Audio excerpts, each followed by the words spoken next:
Halloween must be my favourite holiday of the year that I never actually end up celebrating. The corny decorations go up, I have a costume. But I never actually end up getting outside of the house because there's so many good movies indoors. Or at least that's my excuse for it. This year, I'm treating the holiday as a theme, an October-long theme, an excuse just to watch more horror films, which has included this, that, this, and this. It's been a good time. Consider me suitably spooked. But I haven't always been that way with horror films. I know people of all different ages dipping their feet into the horror genre. And since I've had people in my own personal life asking, you know what? Here's my top 10 films for Halloween. It was probably about time. So Sam, what counts as horror? Gremlins? No, come on, that's more comedy than horror. Seven? To me that's more thriller than horror. And Return to Oz is more horror than adventure. Basically, that's a kid's first horror film. I would count Return to Oz because of the weird place it takes up in my brain. Hey, it's almost as if genres are largely arbitrary terms of identification. Rather than top 10 horror films, just think of this video as 10 films, if it helps. Number 10, Geralds Game and Funny Games. Okay, right off the bat, that's more than 10 films. That's 11 films specifically. Oh god, now I've got to rename this just films. Top 12 films about vaguely scary things in them, I guess. Not as good a title. Gerald's Game is just complete nightmare fuel. Stephen King premise, backed up with the coolest of, sleep paralysis imagery. A woman accidentally kills her husband during a sex game and is chained to a bedpost. And while she's starved to death without any help, she starts seeing strange visions. But despite the strange shadow men and the bad dogs, this film actually goes in a wildly different, kind of topical direction. Of all the Stephen King fluff to get made in the last couple of years, this is the one that really needed to be made in 2017. I'll leave that surprise down to you. Warnings here, and here. It ain't an easy watch. Funny Games, on the other hand, is nothing but an exercise in sadism. Just a truly depraved movie that actually is more of a video essay than a film. Oh, that's cute, you're deconstructing the audience of horror films. That's adorable. I happen to be one of those.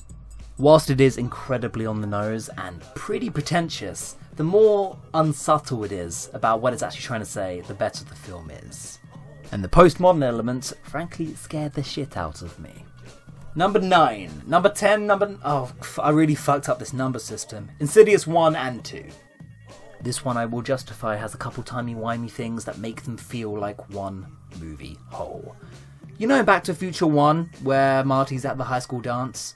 Well, if you've seen the second one, you know what's going on upstairs. You know where future Marty is in the frame. You can't ever really unsee that. It's the same with Insidious 1 and 2, and it's Insidious 1 that has all the iconic, brilliant imagery, smart scares hidden in the mise-en-scène, but it's Insidious 2 that really just starts having fun with the jiggery-pokery, answering questions from the first, and finding out how they actually all overlap. The actions of the sequel affect the first one, if that makes any kind of sense at all. This one, also pretty difficult to watch, but gets progressively more and more fun the further you get through. Insidious 2 is a crazy fun film. Saw 3. I do not recommend the Saw franchise.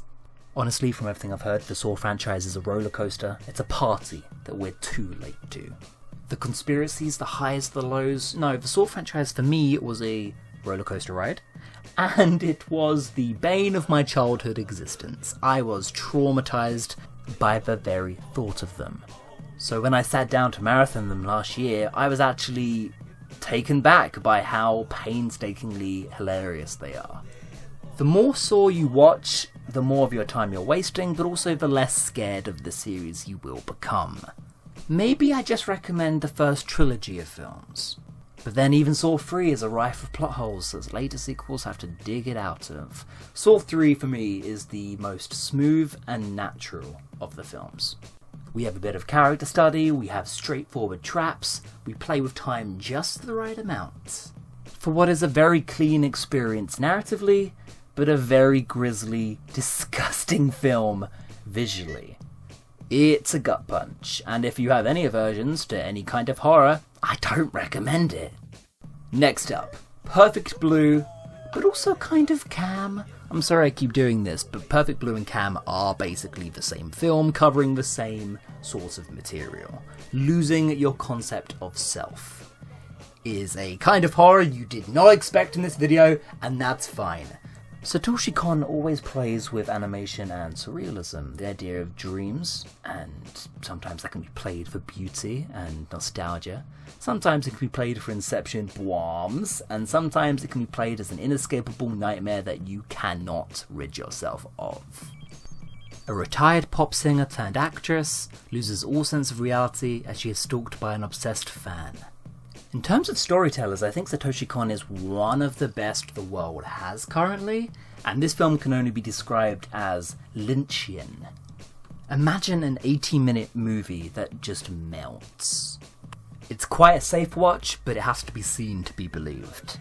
Conceptually, it probably will not leave your brain.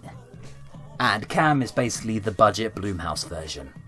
Now about a cam girl locked out of her accounts, but watching herself on screen. Wait a second, that's not me. Still good, just as good actually. One of my strong favourites of 2018. And nobody gave it the time of day. Please give it the time of day. Hereditary. Fucking hell, I still have a cold. Hereditary. Hereditary is just my kind of horror. Well crafted, beautifully shot, Oscar-worthy performances, visual horror, some of the most striking visual things I cannot put on screen. Really just a mellow, slow burn of a movie that will make you feel the unspeakable grief of losing a loved one. So yeah, go watch it, 10 out of 10. Bring the popcorn. Jacob's Ladder. God, I can't say a word about Jacob's Ladder, and the less you know going in, the more of an experience you will receive.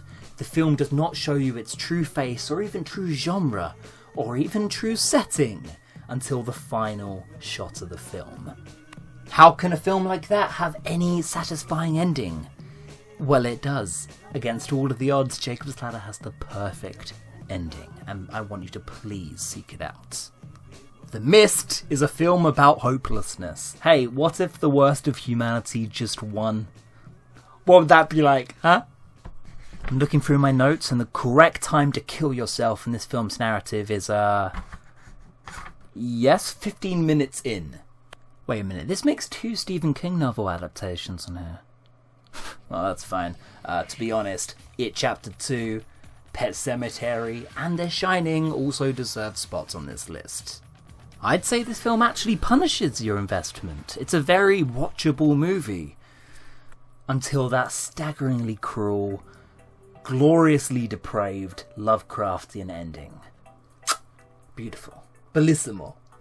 Number 3 is Climax. I was gonna trip watching this film, and my god, what a mistake that would have been. A French dance troupe are spiked with a high dose of LSD. A good half of this film is nothing but dance, but get ready to see that dance floor descend into hell. Number 2, what would happen if the master of suspense, curator of spy thrillers the world over, suddenly decided to make a William Castle B-movie slasher film? Well, I think it'd bring his own level of fucking top-notch class to it. Psycho is the most fun film I've ever seen in my life. Not only is it the kind of film that academic essays can only dream of, but it's also, and Hitchcock especially understood this, a amusement park haunted house of a film. Every bit as playful as it is fucked up. All of those historical tidbits you've heard about its production are nothing compared to actually sitting down and watching the thing. 5 goddamn stars. When can we get Andrew Garfield to play Norman Bates? I just assumed that was going to be happening in the near future.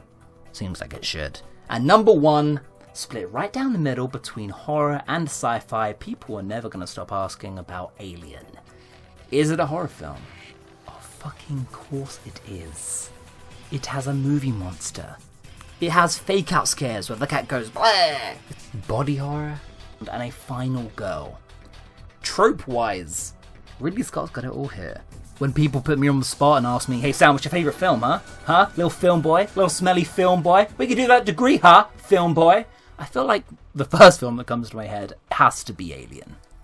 Sometimes because I don't just want to say Digimon the movie, but sometimes because it very genuinely is. There's very specific parts of the brain this film targets in terms of fear.